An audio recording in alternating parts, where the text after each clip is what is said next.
Welcome to the Hawkeye Sidekick podcast. And you're very welcome back to the Hawkeye Sidekick Rugby Union podcast with your host Mark Kennedy, joined again this week by Liam O'Brien. Liam, how are things? Oh, super, Mark. I think we're all still celebrating that sweetest, one of the sweetest victories Munster have had in a decade, I'd say. Indeed. Hook it in my veins now, to be perfectly honest. I suppose in this episode, ladies and gentlemen, we'll review the URC semi-finals. Two cracking fixtures and plenty of drama as we predicted in the Aviva. So we'll look at Munster's 16-15 win against Leinster. We'll also look at the Stormers' 43-25 result over Connacht in Cape Town. We'll also have a preview of the Champions Cup final this weekend between Leinster Rugby and La Rochelle, and also a quick preview of the Challenge Cup final between Toulon and Glasgow Warriors. Suppose, Liam, let's kick off. We've already talked about it here. Munster-Leinster in the Aviva, cracking advert for the URC, the playoffs. And I thought Munster probably deservedly advanced to the final. Your thoughts? Oh, yeah, look, I mean, you know, an awesome moment there at the end from Crowley, but I think Munster would have been, we would just been kicking ourselves if we didn't get through that. You know, at the end of the day, it wasn't just possession. We had so many chances, even if you think back on it, compared to Leinster over the course of the 80 minutes. You know, how many times do we have, you know, a ball spilled on the line or a pass misplaced and all that? And in the end, it took an absolute moment of genius and ice cold kicking from Crowley to get us there. But I think what was heartwarming for me, to be honest with you, was the fact that we, in my view, outplayed Leinster for most of that game, and that's what really stood to me. And there was no kind of backs against the wall effort for 80 minutes, just defending, you know, and trying to nick a try here or there. And yeah, we were like really superb in all facets. From the very first minute when the ball was kicked off to us, we actually had ran the ball, and that's what we did for the rest of the game, really. And again, what's impressed me this season, I keep going back to it, is that the interlink play and our backline play has been actually excellent for most of the season. Yeah, I completely agree with you, Liam. I think what we asked just last week in the podcast was for Munster Rugby to deliver, stand up and deliver a performance, and I think they certainly did that. I mean, minute one, Harry Pern gets the penalty for Leinster, 3-0 early lead. But again, Munster's response, like it has been for most of the season here, Liam, it was pretty defiant, and maybe we should have had more points on the board. But Ben Healy, I thought, was pretty lively during his cameo. Two excellent penalties on the 10th and 23rd minute to make it a 6-3 game.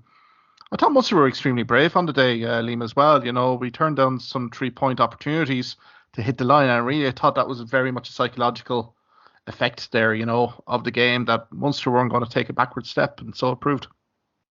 On any other day, I would say, kick the ball, kick the penalty. But no, I actually fully agree with you. It was one of those days where, look, quite frankly, we were on top, and you have to make it count and you have to drive it home. And I absolutely was in favour of all those, I suppose, penalties turned down and kicks to touch into the corner. And yeah, I mean, look, I suppose, look, it was even Stephen, and then we had Orion Baird try disallowed, I suppose, there for Jimmy O'Brien, you know, with the ball actually going forward. And that was a huge turnaround, because we had that, and then we had Healy kicking to put us ahead. And that was a huge swing, I felt, one of the big swings in the game, actually. We'll talk about Ryan Baird in a minute, but I mean, it was a sensational try. You know, I know it's disallowed, but just the pace of the Leinster forward was just immaculate there. But to be fair to Munster, you know, as I say, kind of take some of the breaks, but the bravery part of it, maybe from a video analysis perspective, maybe there was a few occasions here where opportunities were spurned. I mean, I'm thinking of that 5-metre line out and Max Deegan ripping the ball out. You know, there was one or two opportunities here where we could definitely have imposed our will a little bit more on Leinster, but I suppose it's just the resilience of it, Liam, for me, really stuck out for Munster. I mean, the Jason Jenkins try just before half-time, I would have thought in previous seasons, if that was a Munster team, that would have really deflated the team. But to be fair to Munster, going into that second half, they continue to be on front football and kind of culminating in that Tyke Byrne try as well. But I suppose let's go to Jason Jenkins' try first here, Liam. Leinster were pretty much starved with possession, particularly in our 22, and I mean, I thought it was a glorious setup there for Jason Jenkins to go over just before halftime. Yeah, look, I just thought it was like blink of an eye thing from Henshaw, and Jenkins again took the try really well. But I mean, for me, what stood out there was effectively Leinster had two opportunities really in the entire first half, and they scored. So that shows as a team how really on the ball they are in terms of their interlink play and their ability to score tries. Yeah, that was quite impressive. And yeah, we found ourselves again, I suppose, down 10-6 at half time, but it was still on a melting pot at that stage. The Tyke Byrne try as well. Thought there was magnificent setup play again. We go for the corner again. This time we kind of worked out, the phase play here from the Munster rugby pack, very much on point. Same with the centres as well. And I suppose you have to give massive credit here to Stephen Archer as well for that drive for Tyke Byrne's try. Thought he was superb in the last few weeks, but even last Saturday, I thought Stephen Archer was superb, and Tyke Byrne going over. And I mean, you have to trust Frank Murphy's call there. He was closest to the action and awarded a try. Yeah, and as you said, like tap and go and just go for it. The fact that Byrne had like probably four fellow Munster guys as well. I think there's no doubt about it. He was over the line. You know what I mean? And almost certainly grounded the ball as well. So I would certainly go along with that. We had still able to get turnovers, crucial turnovers at key times as well. I suppose the fact is that Bayard try got Leinster in front at a crucial time again in what we call championship minutes, and Frawley misses the conversion as well, which again, I mean, this you're probably looking at there are probably four choice in terms of goal kicking, and that was a crucial miss, obviously. I think the game really did ebb and flow there in that third quarter after Tyke Byrne's try. There was an awful lot of kicking game here, bit of kind of blinking, see who'd make a mistake in the backfield. This certainly didn't happen here for both sides, but I would say the Joe McCarthy try as well. I mean, kind of set up play here. I suppose Leinster probably pretty pleased in terms of disrupting Munster ball, creating that opportunity. But I suppose Keith Earls was pretty adamant there, wasn't he, when the awarded try that he had held Joe McCarthy up. I suppose, can I get your thoughts there, Liam, on that? Yeah, and again, it was one of those things where, let's be honest, probably that one is one that should have went upstairs, in my view. Should have been really, really looked at a lot more. But again, I suppose, look, you do have to give it to the attacking team. You'd almost say certainly was over the line. So it's a question of whether it was grounded, And in those scenarios, I think the attacking team gets the favour. Yeah. Yeah, I completely agree with you. I think you have to go with the attacking team here. They're showing the initiative. They're on the front foot. So, but again, I thought, as you said, that key kind of point here with Kieran Frawley taking over the penalty or the conversion attempt here, and the attempt went wide. So, I mean, it gave Munster the lifeline here, Liam. Certainly. I mean, even before the Jack Crowley drop goal, I thought there was very much key interventions here from Munster, because Leinster did control an awful lot of territory here, particularly going into the last 10 minutes. I think of the Gavin Coombs turnover. I can think of Tyke Byrne. There was a few notable tackles here that were put in by Munster. And again, it was all culminating in that defining game-winning drop of goal for Jack Crowley. But I mean, from a team setup perspective, seeing an awful lot written about it, but a superbly worked score here, Liam, deep from Munster's half. Yeah, absolutely. I mean, what I liked is kind of Crowley started it and finished it effectively for me, a bit of a breakout, and then passed to Hodnett, who went on a bit of a good burst for himself. And yeah, I mean, look, went through the phases again. Kendellen, hugely involved. It was his massive, I suppose, drives really that propelled us up the field there. And before the drop goal, I don't think it was signalled as so blatantly. I mean, we had Crowley was kind of looking around, looking at his feet, kind of, I suppose, knowing it was coming, preparing himself mentally, but not looking straight ahead, And yeah, when the ball came back, it just the sweetest strike, straight between the posts. And yeah, he had the finger up there in celebration on the way back. But it was still up in the air at that stage because Leinster had a kickoff, and I suppose look, they were offside from kickoff. It's just probably something they're not really used to as being behind in games. As far as I can remember, the only other game they were really behind in the league was the Stormers in the RDS. A few times they were behind there as well.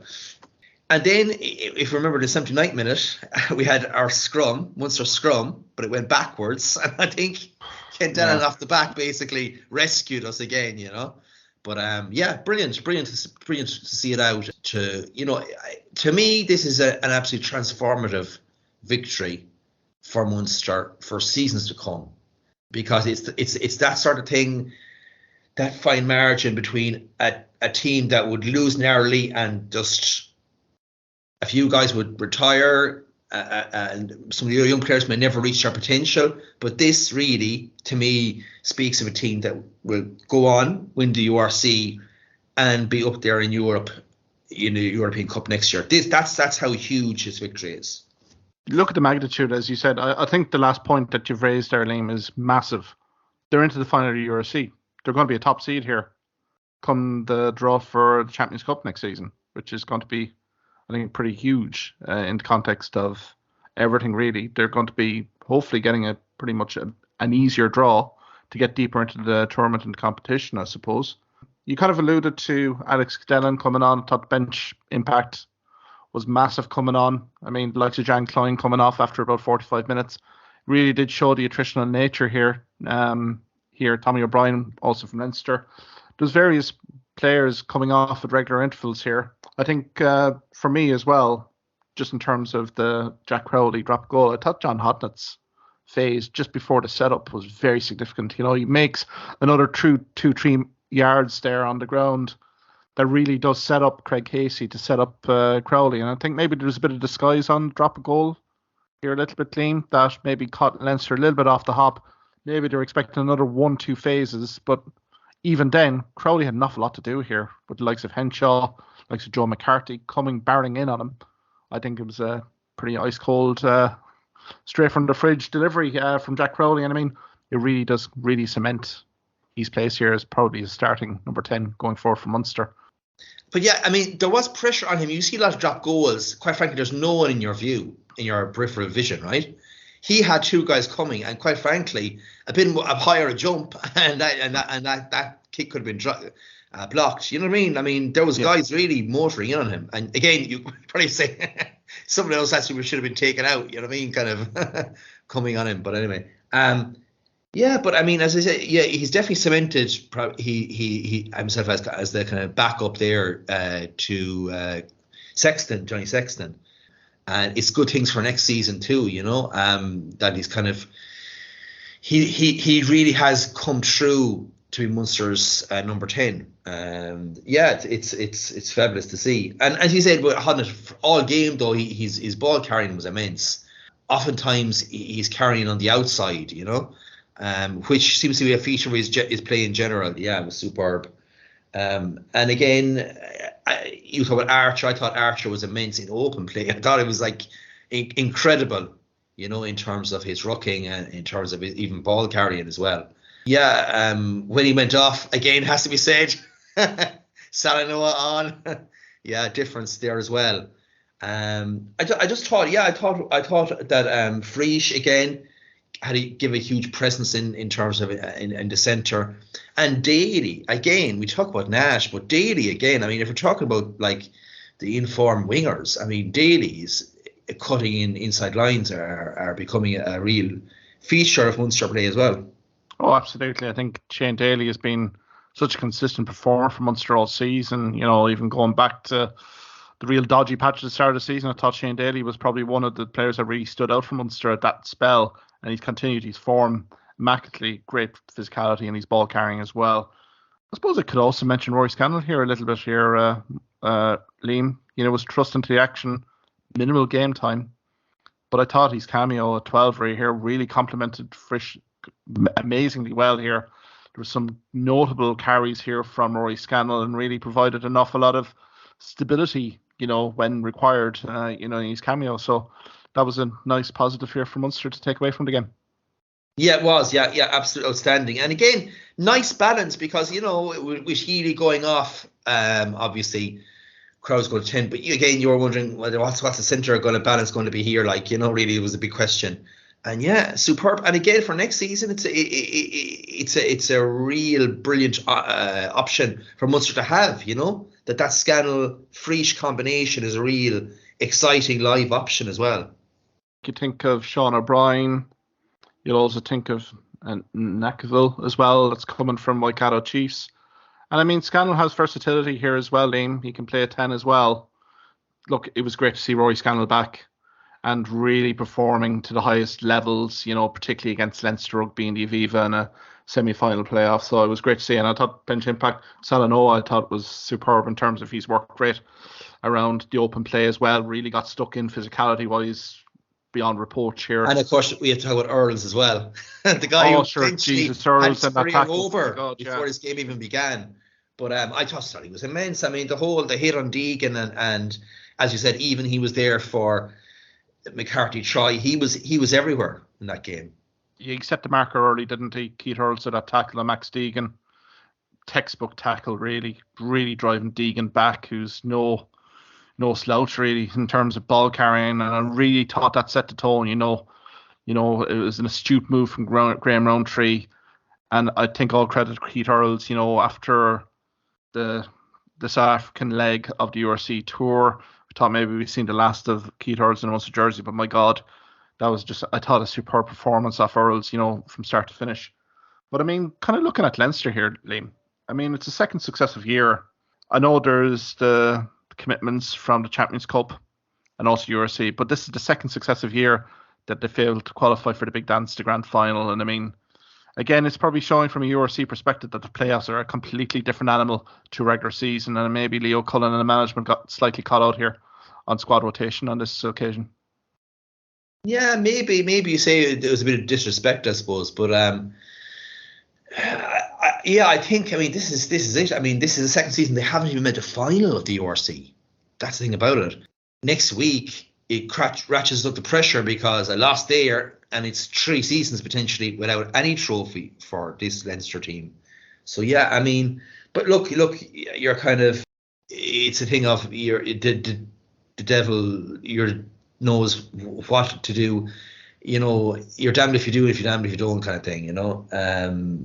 So it was a bit of a balancing act. But Leinster had, you look at their team, they had Van der Fleer, they had Henshaw, they had Conan, they had Baird. They probably had, I would say, probably 4 of their starting team there and all of their bench guys, So it was a very, very formidable outfit that Munster played there. No, I completely agree, Liam, because the Leinster system, these players can seamlessly fit into that system. Regardless, I think we've seen historically with Leinster-Munster games that these players have come in, have impressed and delivered, but I thought it was just a different animal from Munster. And, these last few weeks have really defined the team in terms of the team building, the resiliency, the determination since that Sharks game in the last 16 of the Champions Cup.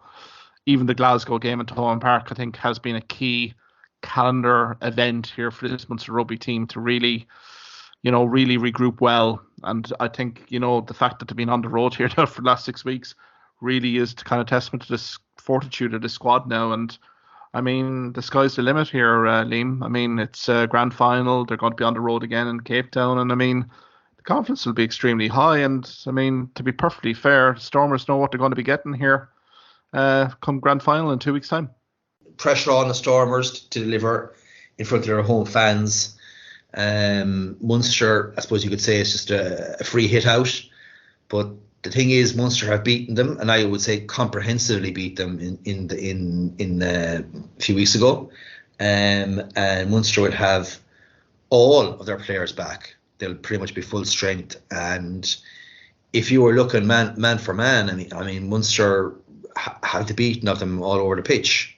It's just a question of also playing smart rugby, I guess. Manny Libok, basically, don't give him free rein. And if that's the case, yeah, absolutely, definitely he's on. Yeah, absolutely. I mean, we can conclude the Leinster-Munster game. I'll throw the stat out to you, Liam. Leinster made 246 tackles in the game against Munster. Munster made 172, but it's not every day you see a Leinster rugby team making that amount of tackles in a game. And I mean, maybe they're going to get a bit of a test here, before the La Rochelle Champions Cup game. I suppose we can move to that Stormers Connacht game in the Cape. From a neutral perspective, if you've seen the scoreline 43-25 to the Stormers, you would have thought that this was a pretty routine Stormers win, but it was far from it here, Liam. And maybe Connacht, reviewing game tape this week to end the season, probably will have a few regrets, particularly given the territory and the possession that they enjoyed during this game. I suppose your thoughts? Yeah, I mean, there was certainly it was a very free flowing game, which we were expected us to be honest between the two teams. I think I'd said before the game that basically there was lots of tries going to be scored against the Stormers as well, because that's just the way they are in terms of the way they play. And yeah, in terms of the first half, I mean, the fact is that Connacht had such a great start. I mean, it was the start you would have hoped for, with the Carty penalty and then the Hansen try. I suppose, yeah, it just, for me, I thought that the try was superbly, the blade, the Carty, and then over the top pass to Hansen. But I thought his finish was superb. Anything you would have hoped for Connacht, I think it ticked an awful lot of the boxes. An 8-0 lead. Stormers pretty nervy as well, weren't they? I mean, they were kind of fumbling with ball there deep in their own dead goal anyway. And I mean, it's Connacht did seize on that, but I suppose we can talk about one player here for the Stormers who really got energised after 15 minutes. That was the out half here, Manny Libok. I suppose, Liam, your thoughts on that performance? And I think it's probably forewarning for Munster Rugby in this grand final in 2 weeks that if Manny Libok has an inspired game, Stormers will be retaining a URC title. Yeah, he makes them tick, but he creates things out of nothing as well. I mean, in that first half, I suppose, yeah, he was directly involved in all the tries. His cross kick there for Davids was just on point. Yeah. In the first half there, and then he goes on and proceeds to score 2 tries himself and converts them. You have to remember he converted everything in the first half, so it was a pretty flawless performance from him. But again, Farrell, had a very powerful run there towards the end of the first half, which resulted in Connacht going over for a try, and half time, 11 points, absolutely nothing in it. Absolutely, yeah. I mean, Connacht showed an awful lot of resiliency in this game here, particularly with Manny Libok's, performance here, particularly really identifying space out wide. And, given the limited possession and territory that Stormers had here, the overall stats here, Connacht enjoyed 66% territory and 71% possession. So, I mean, given those stats here, the Manny Libok performance, I think, really gets magnified, doesn't it, given the limited ball that Libok would have had. So, but I mean, Connacht still in it at half time, and then they kind of responded fairly well. I mean, as you said, the Oliver, try, but then Hurry Langton basically going over as well. So, I mean, game's very much in the melting pot here, Liam, to be fair. And, Stormers having to go through the tackle count here. I mean, if I throw you the stat out here, tackle count 184 for the Stormers versus just 46 for Connacht Rugby, really does tell the table of the tape here in terms of, I suppose, Andy Friend, Pete Wilkins, Mossy Lawler, and the rest of the Connacht Rugby management here. If you'd thrown those stats out to Connacht Rugby this time last week before the game, they would have fancied their chances of winning this game. So, I mean, they did pretty much everything here, but apart from put points on the board. Yeah, absolutely. I think the thing was, for me, when you're looking there 60 minutes and it's 24-20, and what you do is you keep the ball down their half, you kick all the time, you let them run back, you come up in a very strong line, and either they concede a penalty or turnover, or they kick back to you in a good position, and just kind of suffocate them essentially. And that's probably what should have been done. But I think, I suppose, the next try really opened the gap there. Yeah, David's break to Duplessis, and I think at 31-20 was probably it. Like, but still, Ralston got a try back for Connacht, still to bring it back to 31-25 with 5 minutes to go, 6 points in it. But then the Daimani show, some beautiful passing from him to kind of put a bit of a gloss, which I think was totally undeserved on the scoreboard. Like there was only literally a kick in it, in my view, for that second half. Yeah, I'd agree as well. I think the scoreline is very unjust for Connacht, given what they contributed to the game. Stormers, I'd say, would be first to admit that as well, that the 18-point margin really doesn't reflect what the game was, to be perfectly fair. But I suppose, Liam, playoff rugby, it's all about taking your opportunities, and to be perfectly fair, that the Stormers' backline cohesion here really did pose Connacht an awful lot of issues. If I threw another stat out at you about Connacht rugby, 69% tackle success rate. In a playoff semi-final, you need to be getting up into the high 80s and 90s, and really, the outcome here, I know it's an 18-point loss, but I think that maybe tells a little bit of the tale of the tape here in terms of your first-time tackles being missed here, and no better side than the Stormers really to expose those sort of frailties, particularly when, the Damien Williamson absolutely superb form. Yeah, and again, I felt that Connacht, while the line in the middle was fairly okay, on the outside, certainly, I mean, Connacht had guys isolated, like their full back and winger would be like isolated, so that when the Stormers broke, really Connacht were like basically skinned on the outside on a number of occasions in the second half. But yeah, I mean, look, Connacht in terms of the ruck, in terms of their maul, everything was like on point, So I think Connacht will look back with a tinge of regret, really, in terms of what could have happened in that second half, I think. Indeed, it's as Andy Fred said post game, they don't want to be considered plucky losers. But the fact here is that Connacht have come up short, and again, it's they left it all out there. But I think key lessons here for Connacht rugby, particularly when it gets to the playoff, particularly semi-finals and the quarterfinals, they probably got away with one or two things against Ulster rugby, particularly from an attacking side of the ball sense and maybe defensively as well. But certainly when you get to the caliber of a Stormers outfit here with a dominant number 10 and a very potent backline, I think you'll see the weak points get exposed. And I think, to Connacht's credit, they continue to fight, but again, there was hammer blow after hammer blow here, 24 unanswered points as well at one point for the Stormers. So, I mean, Connacht can hold their heads up high here, Liam. It's been a fantastic end to the season, really, when you consider the start of the season that they had with the length of injuries that they did sustain. That South African trip early, they were behind the 8 ball in terms of the playoff race, but their form since Christmas, as we've said in previous podcast episodes here, Liam, has been absolutely sensational, and it really does leave this ball club in a really healthy position with Pete Wilkinson going to take over the head coaching job from Andy Friend. Yeah, it really does. I mean, it was the fact that, let's be honest about it, they were looking all at sea, like Munster, all at sea really around Christmas, and looking as if they were going to miss out on a spot, and they had to win pretty much all their games from then to the end of the season, which they did. I mean, which is absolutely sensational. To reach the URC semi-final, to now know that they can compete against the best teams. I mean, they're one of the top teams in the URC, and Wilkins really is inheriting a very good team in form. Yeah, I'd agree with you there. I think the nucleus of this side have committed to long-term contracts. Again, the transitional period should be minimal here, Liam, given that Pete Wilkins has had a close working relationship with Andy Friend here, particularly when the announcement has been made in terms of head coaching there a few months ago. And you'd kind of imagine that Pete Wilkinson behind the scenes was probably taking over a few responsibilities from Andy Friend, given that would have been Andy Friend's kind of last season with the province. But I mean, Liam, talking about Andy Friend, I suppose, what's the legacy here? Andy Friend has spent 5 years at Connacht.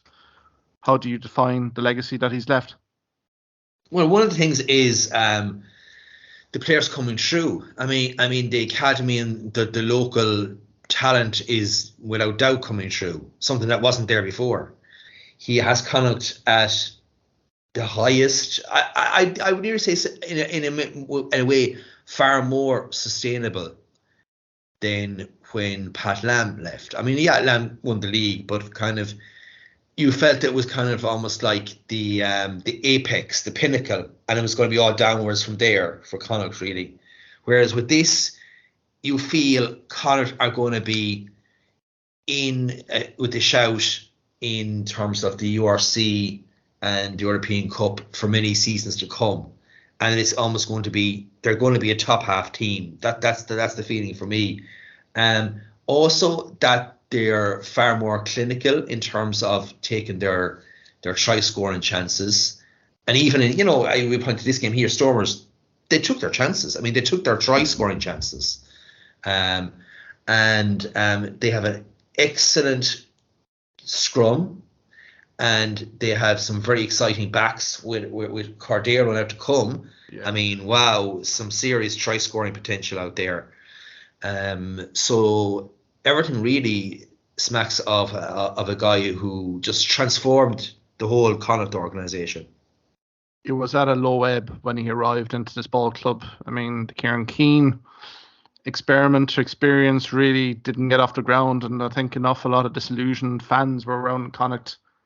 And even the announcement of Andy Friend at the start kind of maybe was greeted with maybe one or two kind of, eyes raised. But I mean, in fairness to Andy Friend, he's really bought into the whole Connacht rugby ethos, the vision, the locality, the community. Because I think you've nailed an awful lot of the underage, the academy talent that's coming through.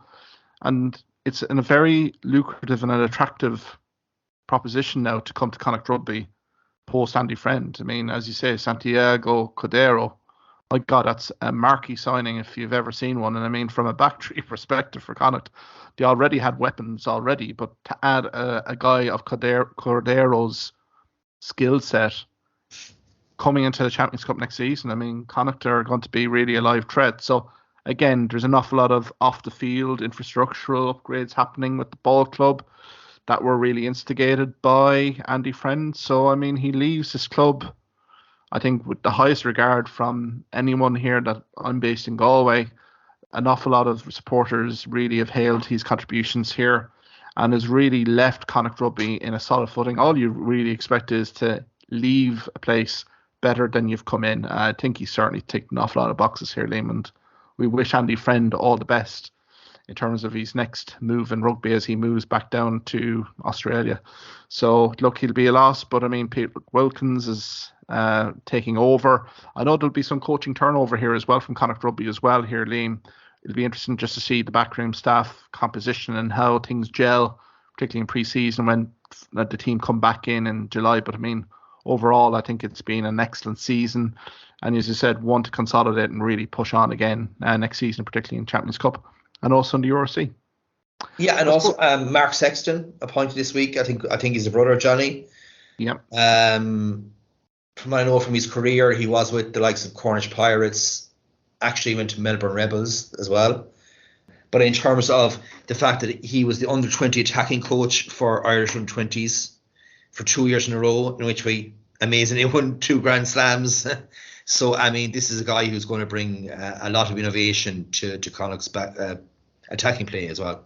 Yeah, I think that's a very astute move by Connacht Rugby to appoint Mark Sexton. As you've said, his coaching resume is excellent here. He's well regarded in coaching circles. So, I mean, that's a nice indigenous, homegrown coach coming into Connacht who will hit the ground running here. So, certainly, like John Muldoon coming back into the ball club, I think very exciting in terms of some of the new signings that will be coming into Connacht next season as well. So particularly in the pack element here. So, I mean, all optimistic tones here for Connacht, but they fell short here against the Stormers in the Cape, 43-25. And I suppose, Liam, we can review the URC final next week, Stormers and Munster, but that'll be a fascinating grand final anyway. And if it's anything to do with the round 16 round, I think we'll be in for a good classic there. I suppose, Liam, we could leave URC and move into the Champions Cup final. again, we've talked about Leinster Rugby here. Their loss to Munster in URC, but they've had to reset focus fairly quickly, given the daunting challenge that lies await in the Aviva on Saturday afternoon against La Rochelle. I suppose get your pre-game thoughts here, Liam, on the Leinster-La Rochelle game. Yeah, well, the first thing is, I mean, certainly, Leinster losing to Munster on Saturday, that's one thing that'll be in their heads.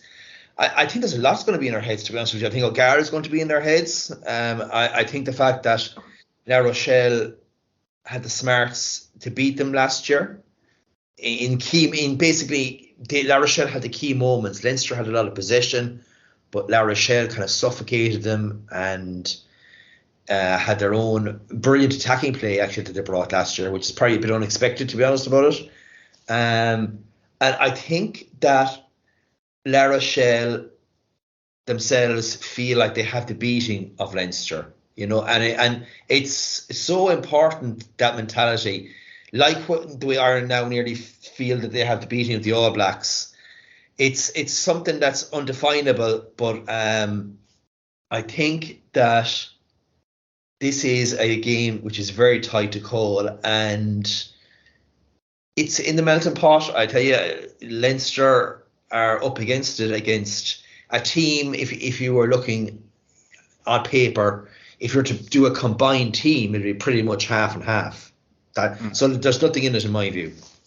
Yeah, I think this is very much a 50-50 game, and I think the result from last weekend, I think some Leinster fans will probably dismiss, but I think that has to have a psychological effect on the ball club. They were going for the double this year. I think it was probably a realistic game of this Leinster Rugby side, given their dominance in URC and also in Champions Cup, but it's now really kind of coming to the business end of the season, and I mean, their record against La Rochelle are the nemesis for Leinster Rugby here. I mean, the pack battle alone here, Liam, I think will decide this cup final. I genuinely do. And I think this is going to be a big, big ask for Leinster Rugby. And I think, from a front five perspective, this is going to be their biggest test of the season by none. Yeah, you'd have to say so. I mean, you've got the likes of Wintonio and you've Skelton and Aldridge. It's absolutely immense. Like, I mean, some of the best players in the world in their positions. But for me, it's also the fact that Jonathan Dante has come back from long-term injury to play last weekend. It's the fact that Kerr Barlow, an absolutely brilliant scrum half, is playing this year. He didn't actually play in the final last year, out injured. So, I mean, really, they are going to be very formidable. And you would probably be thinking, look, home advantage is huge, as it was last year for La Rochelle when they played down in the south of France. But La Rochelle, for a second year running, they're on two fronts. They're in the semi-final in the top 14, and O'Gara is well capable of masterminding them to another victory as well on Saturday. Absolutely. I mean, La Rochelle last weekend did rest 12 of their first team, who will probably be starting against Leinster Rugby this weekend. They lost to Montpellier, but I mean, to be fair, they've had a fantastic domestic season. I suppose from a Leinster Rugby's perspective, the video analysis here of La Rochelle has been extensive, but looking back at that last 16 fixture with Gloucester Rugby in La Rochelle, I think Leinster Rugby, the breakdown work of Gloucester on that day, I thought was nothing short of sensational. And on another day, they could have absolutely upset the apple cart. And I think that's probably an area where Leinster will definitely focus in on, particularly in the breakdown. Here, do you agree, Liam? There's no doubt about it. I mean, when you have the likes of Van der Flyer and Conan potentially, and certainly Keelan Doris, I mean, that's probably the informed back row in Europe all season. And certainly it's an area that they can be definitely got at. Again, they're I suppose they're a big team, big physical team, but again, how do you play that sort of a team? You make them run, you basically, and you make them tackle, and especially you make them go from ruck to ruck, and you basically kind of tire the big men out that way. So that's one area which Leinster will definitely target. I suppose too, last year, that Leinster, it was felt that at scrum time that they weren't, they were in a bit of a struggle as well. So it'll be interesting to see this year how the penalty count goes in terms of the scrums. Again, look, like, I mean, the key thing there, you'd be obviously probably thinking it would be Porter up against Antonio will be certainly key there as well. But I'm looking forward to if it's going to be basically the battle of the number eights of Aldred and Doris as well is going to be absolutely sensational. I think that Levani Botia is an absolutely unbelievable player. And again, he probably would play back row, but he can also play centre. He can play at 12. I think he is a key player as well on Saturday. Yeah, I fully agree with you there. I'll also add in Hastoy as well.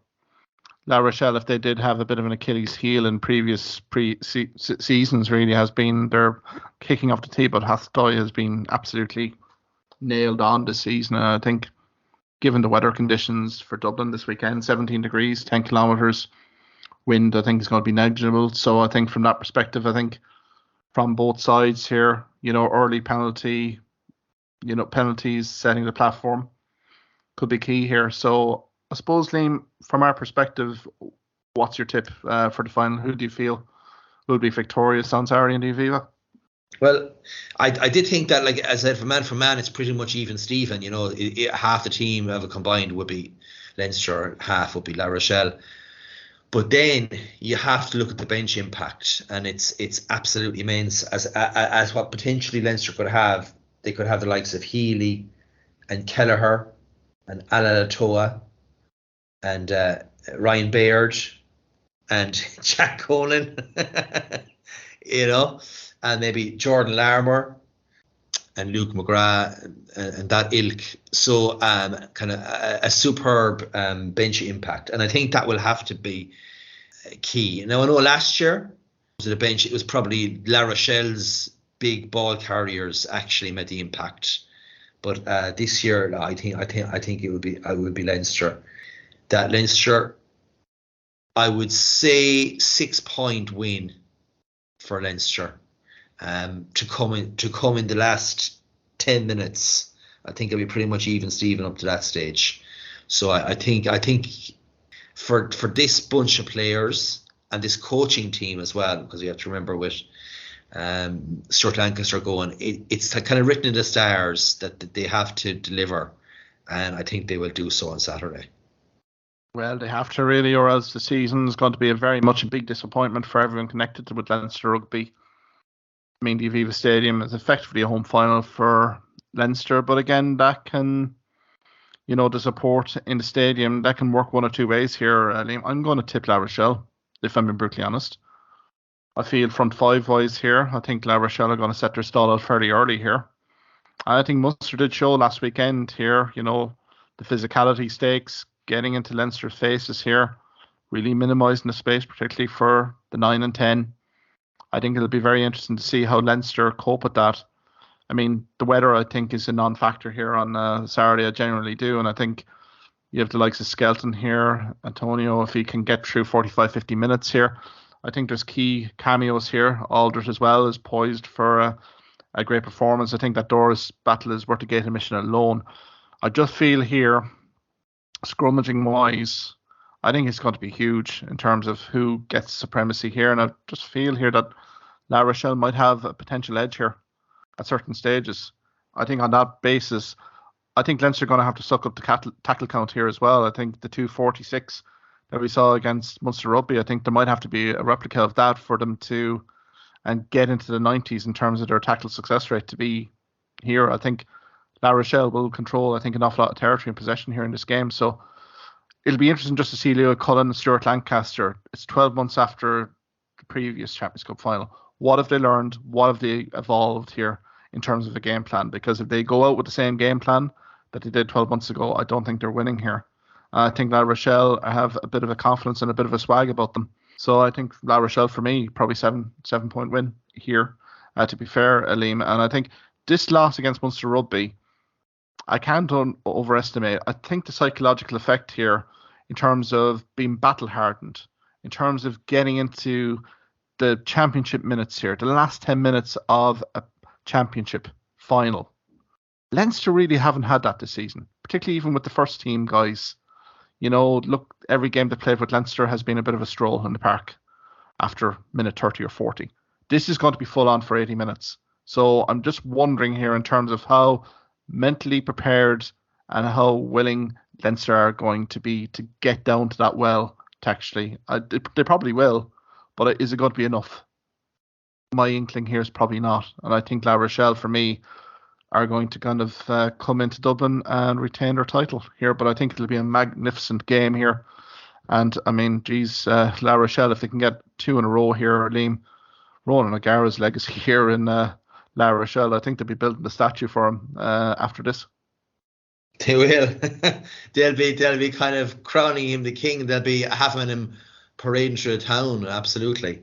I think your point is very well made, and it's that Leinster really in the last 2 seasons, when they've been in crucial games, they have not found a way to win. They have not had an answer, and to be honest with you, they've looked a bit shell shocked. So we've had the Bulls semi-final last season, the La Rochelle. We've had Munster just last Saturday. They just simply don't, when it's put up to them by the top teams, they can't just bully their way, or they can't just score a sensational try in the corner. I mean, it just they haven't been able to find a way to win. And again, teams pose them different problems, certainly in terms of physicality, when they've been basically, I suppose, bullied off the park in some instances. And again, a lot of that has basically stifled Leinster's creative play. They just simply haven't had the nous to kind of try something different. And yeah, I mean, that could very well happen again on Saturday. But for me, I just feel home advantage in the Aviva is absolutely huge. The fact is, in the semi-final against a fine Toulouse team, with about a third of the French national team, they absolutely, in the second half, just took them to the cleaners.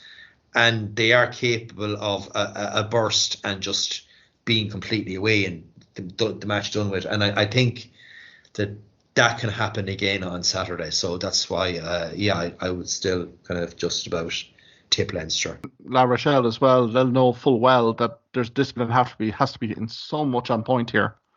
Just given how Leinster have destroyed the likes of Leicester Tigers, Toulouse, particularly in that last 4, last 8, even going back to last 16. Once they've had the man advantage, they've really made it pay. And I suppose from a La Rochelle perspective, they're going to have to be so tight defensively and also discipline-wise. But I think from a La Rochelle perspective, they're going to test out a few Leinster players immediately. James Lowe comes to mind.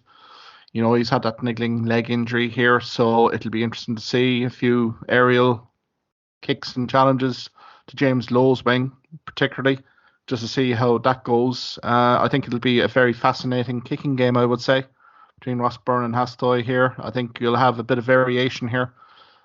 I think Rog and La Rochelle are going to mix this up quite well. And I think the breakdown work here, if Leinster are going to win here, Liam, the breakdown has to be very much on point. But you can see the likes of Skeltons, you can see the Aldrits, you can see the Bottias here as well, really disrupting Leinster ball here if it's not too careful. So look, I think it's intriguingly poised. I think we've kind of split it down the middle here, but I think to be perfectly fair here, Liam, it looks like a massively intriguing final to look forward to on Saturday, and may the best team win, culminating in a great tournament here. I suppose before we go, let's have a look at the Challenge Cup on Friday night lights on the Aviva.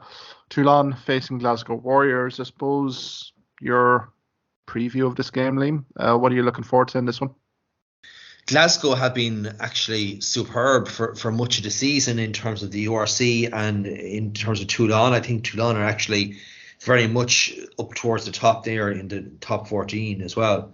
So 2 teams which, you probably would have to say, it's certainly in Glasgow's case, they've qualified for Europe. Toulon probably yet to fully get their European spot in France.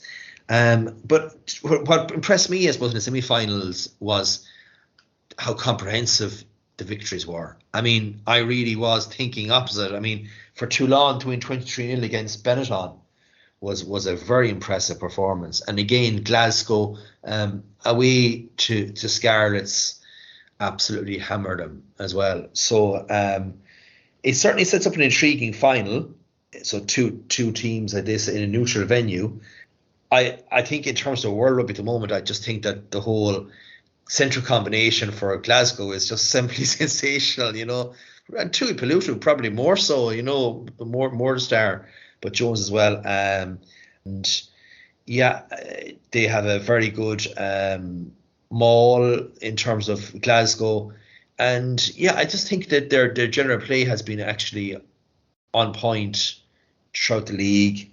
On the other hand, for me, I have to say that Toulon are a bit of a dark horse, kind of coming under the radar a bit.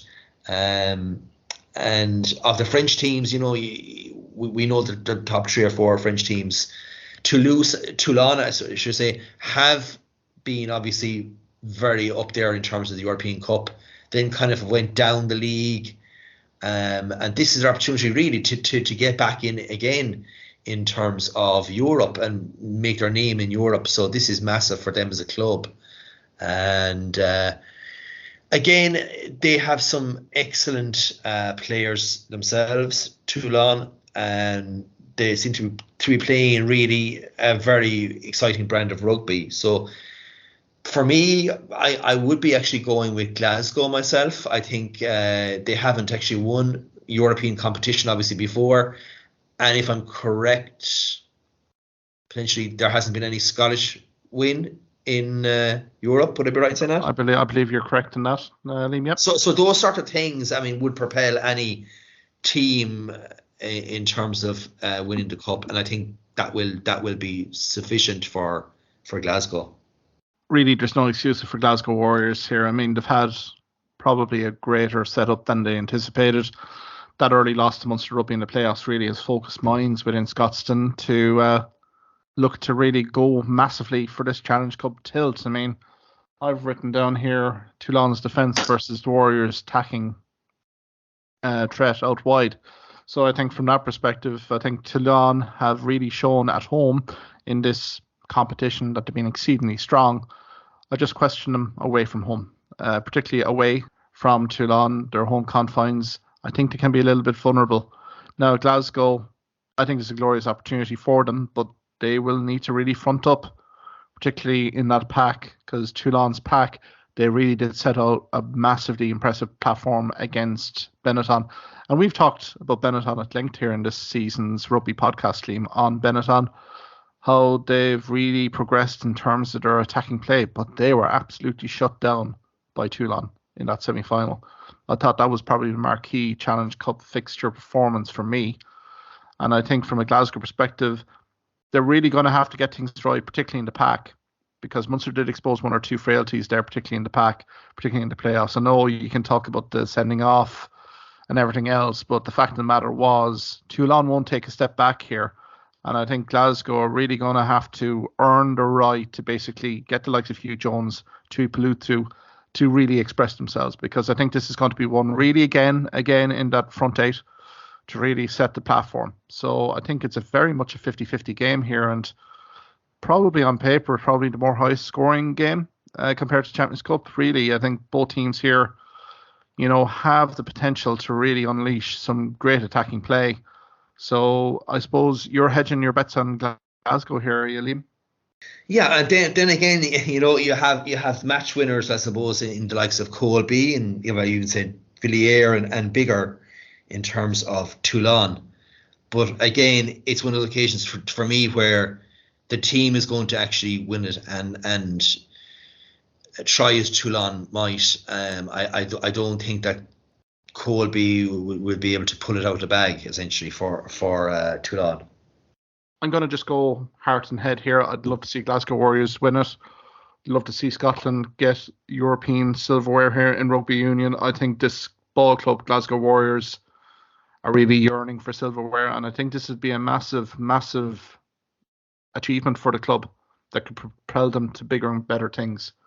I think marginally probably 3 to 5 points for me here because I think Toulon are not going to go away here. I think Glasgow are going to have to be so accurate here, both without the ball and also attacking wise, because this Toulon team, as you say, there's a Colby there, Dan Bigger, well capable of controlling if he's front five, set a platform. So I think Glasgow, this is going to be a cracking final here as well.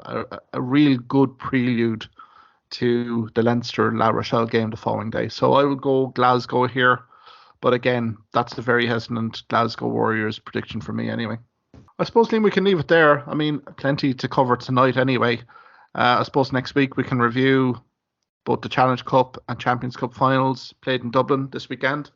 And also we'll have a look at the URC, the grand final in Cape Town between the Stormers and Munster, and we'll have an in-depth review there of that contest. I suppose, Liam, enjoy the weekend and we'll talk next week.